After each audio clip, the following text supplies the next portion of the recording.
Well, I'm here with Alison Shanks, who is a Director of High Performance Sport New Zealand, but also a former Olympian and world champ. Well, Ali, you look great. How great is it to be here amongst all the athletes and celebrate sport in New Zealand of the past decade?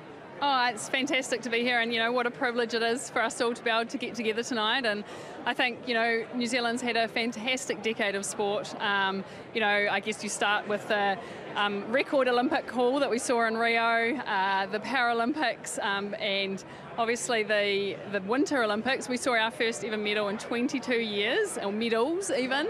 And then you've got the likes of the Black Ferns and the All Blacks bringing home two World Cup titles each, and the many World Championships that we've seen throughout the last decade. So yeah, I think it's fantastic to be able to pause tonight and see what we've achieved over the last 10 years. I agree with you. That's looking back. But if we look forward now and we look at high performance sport in New Zealand, what do we need to do to ensure we keep that ongoing success on the world stage?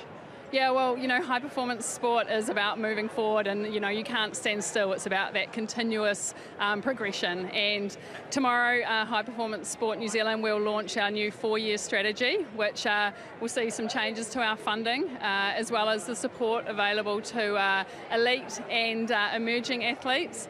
I think we've learned a lot over the last couple of years around the importance of culture, a strong culture in sport, as well as the value of the athlete voice.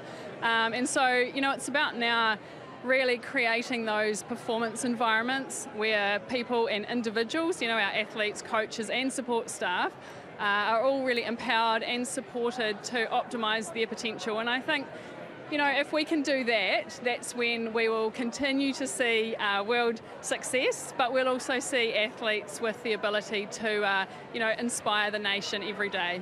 That sounds amazing. You spoke about emerging talents. Now tonight we have 3 cyclists who previously won the Sky Sport Emerging Talent Athlete. They're up for it of the decade. How does it make you feel as a former cyclist to see these cyclists performing on the big stage, being ID'd by the Halberg Foundation and going on to becoming world champs and Olympians?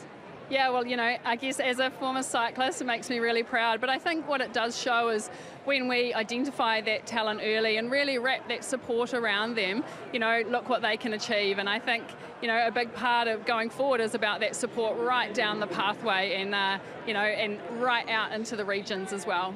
Well, Ali, thank you so much and enjoy the night. Yeah, thank you.